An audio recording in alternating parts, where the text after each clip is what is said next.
Nakaupo. Ako yata gusto nilang almusal, tanghalian, hapunan. Yung isa naman, pulutan ako sa inuman. Hindi na lang sila magsabi. Ako, naniniwala ako sa payo ng mga matatanda. Huwag kang nangihila ng paa ng may paa para umangat ka lang. Hindi ka magtatagumpay. Tama ba? Yan ang tapat at totoo.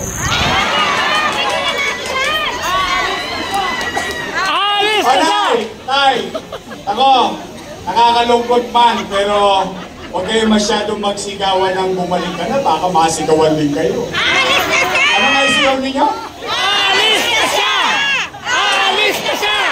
Aalis na siya! Sigurado ba kayo gusto niyo akong bumalik? Masyadong nakasama, kasubay ka lang. Napanood niyo? Napanood ko din eh. Nagulat ako, alam ko mapapatid yung litig eh. Hindi ko naman maintindihan. Bakit kailangan nilang manira? Dapat sila'y nag-uulat na lang sa bayan kung ano ang ginawa ninyo sa 3 taon. At kung sila'y nakaupo, ano naman ang plano nila sa buhay ninyo, sa buhay ng bawat Manileño. Tama, mali? Araw-araw na lang sinasabi. Ano sinasabi nila? Si Yorme! Maraming iniwang. Utang na naman. Amado, pabali nga. Wala kanyang bumono pa rin kita. O sige, tingnan natin. Ano sabi nila? Marami daw tayong? Pataas ang kamay na may anak dito. May mga anak. Patingin nga sa konti. Kapatay ng ilaw. Gusto ko makita yung konti. Ang haba eh. Ayun. Yan, mas maganda yan. Mas maganda ito. Ayan, naririnig niyo niya sa dulo. Okay. Yun. Tay. Real talk lang. Basta tayo dito ha. Chill lang tayo. Wala tayong ano. Basta ano lang tayo. Isporganic lang tayo ha. Real talk lang. Real talk.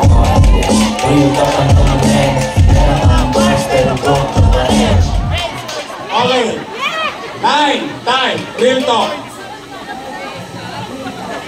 Kapag walang makakain ang anak nyo, gagawin nyo na paraan. Talaga? Promise? Iraraos nyo? Itatawid nyo? At gagawin nyo ang lahat, makatawid lang sa gutom. Yan din ang ginawa ko bilang ama ng 2 milyong Manileño noong panahon ng pandemya. Nay! Ito ang kwento na may kwenta. Tay, nung binoto ninyo kung mayor noong 2019, wala kayong narinig sa akin na sinisi ko yung sinundan ko. Ni isang beses, ni isang araw, wala. Na walang iniwang pera sa akin, hindi. Nag-move on ako agad. Bakit? Pumoto na kayo ng bagong mayor eh. Binoto nyo na ako.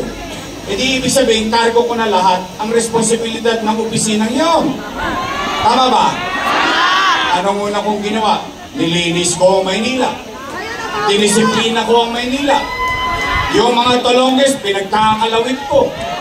Umaangat na tayo.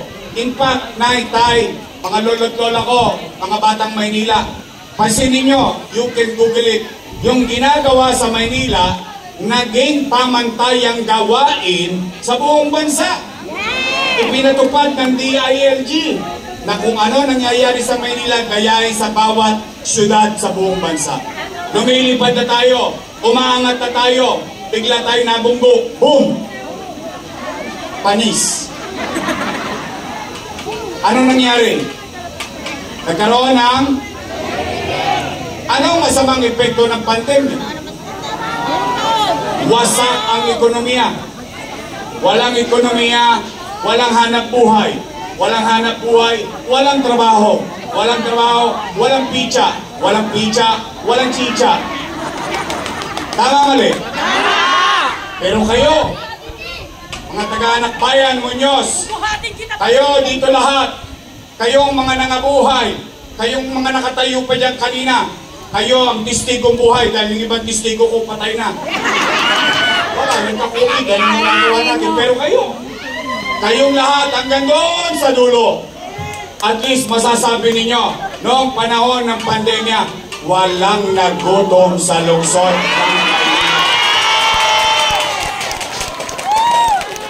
Buwan-buwan, meron tayong food box. Tama, mali? Hindi pa nga nauubos yung food box, dumarating na naman yung food box. Tama, mali? Mayaman, middle class, mahirap, per family. Ibig sabihin, sa isang bahay, maaaring 2-3 pamilya, 2 food box. Tama, mali?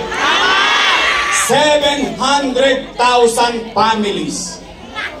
Yun ang kwento. Ilagyan natin ang kwenta. Halimbawa na lang, 1,000 ang isang food box. 700,000 times 1,000. 700,000! 700,000! Zero. 700 milyong piso. Malaki? Malaki! Talaga? Tama! Malaking malaki. Times 8 months. 8 times 7. 56. 5.6 bilyong piso. Malaki? Malaki! Sobra laki.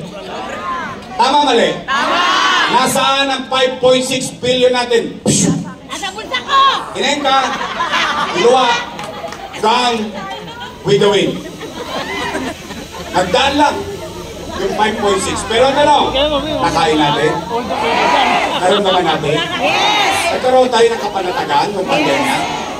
Walang nagutom sa lungsod ng... Tama, mali? Isa pa lang yun. Eh, hindi ko pa binabanggit yung kaka. Hindi ko 1,000 pesos. Tama, mali? Plus 700 million. 6.3 billion. Nay, tay, taas ang kamay ng may anak na nag-aaral dito sa public school. Ayan, may testigo pa rin ako. Nay, tay, nagpandemya. Ano sinabi ni Secretary Liling Briones ng DepEd? Walang face-to-face classes. Tama, mali? Tama! Ang problema na naman yung nanay.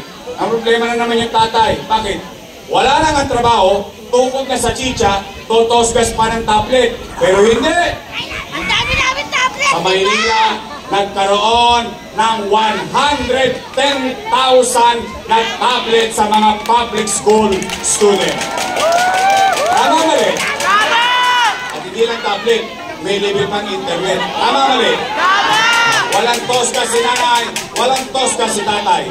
Si teacher, may laptop.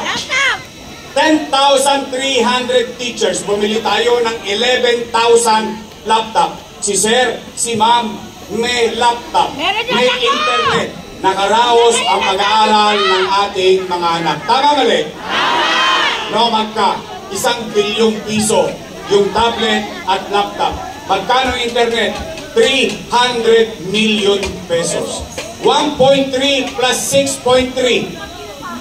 7.6 billion. Marami pera? Marami! Naman. Pero wala kayong narinig na reklamo sa akin.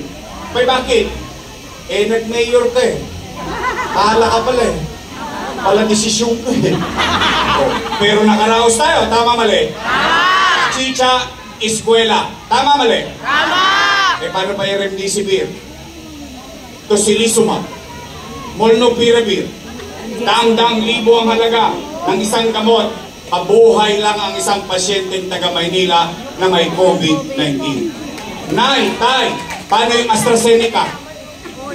Tayo bumili ng sarili natin bakuna. Kaya ang bakunahan dito walang tulugan. Hindi nyo napansin? 24 oras ang bakunahan sa lungsod ng Maynila. Nay, tay, noong pandemya, nagmala-addict tayong lahat. Tamang hinala tayo. may umuulan, may COVID. Tama, mali? Pero sa Maynila, panatag ang mga taga Maynila. Bakit? Namaga ang ilong namin. Bakit? Dito sa Maynila, 1-2 ang testing. 1 to sawa, tut-tut dito, tut-tut-tut. Tama, mali? Gumastos ba tayo? Nagbayad ba kayo? Correct. Nay, tay, ilang daang milyon ang ginastos natin para tugunan at mabigyan lang ng kapanatagan ang tao na may gobyerno siyang masasandalan sa oras ng kadiliman ng buhay niya. Nay, tay, tumigil ba tayo sa paggogobyerno? Tuloy ang pangarap ko para sa Maynila. Hindi tayo nagpaawat. Itinatag Condominium 1, Condominium 2, Pinondominium 1, San Lazaro Residence, San Sebastian Residence, yung kapitbahay ninyo, Pedro Hill Residence, Pasek Community. Nakalulungkot isipin, nung nakaraang buwan, nandyan sila, nagkakating ribbon.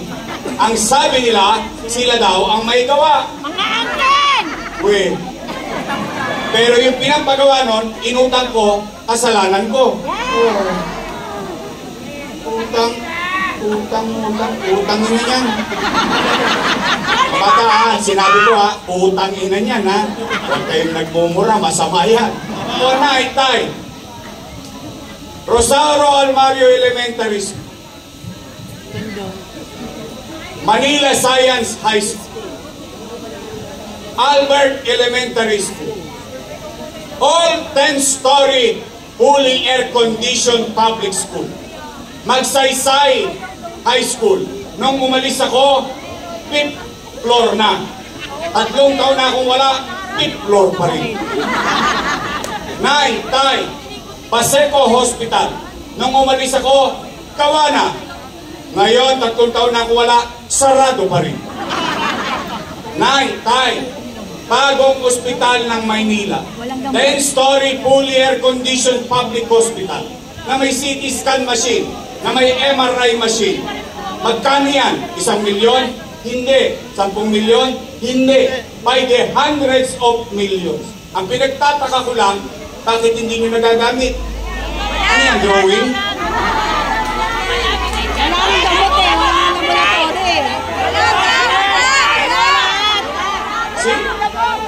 Kaya ako hindi po ako doktor, sila po ang doktor. Pero bakit ko yan binili? Bakit ko yan binili? Dahil ang mayaman, kayang magpa-CT scan, kaya magpa-MRI, kayang tumusgas ng posam, kaya pumasok ng 30. Pero ang mahirap, kahit may 30 mil, hindi magpapa-CT scan yun. Hindi magpapa-MRI yun. Bakit? Chichichan na lang yan. Tama mali? Kaya yung mahirap, ang nakukuha, himaspirin. Himaspirin. Gagaling. Gagaling. Kispirin at yakapsul na lang. Kaya ako binili yan. Dahil alam ko, mahirap maging mahirap, lalo na kung may sakit ka. Pili mo, diagnostic na lang, hindi pa natin maibigay sa tao. Eh, nandiyan naman yan.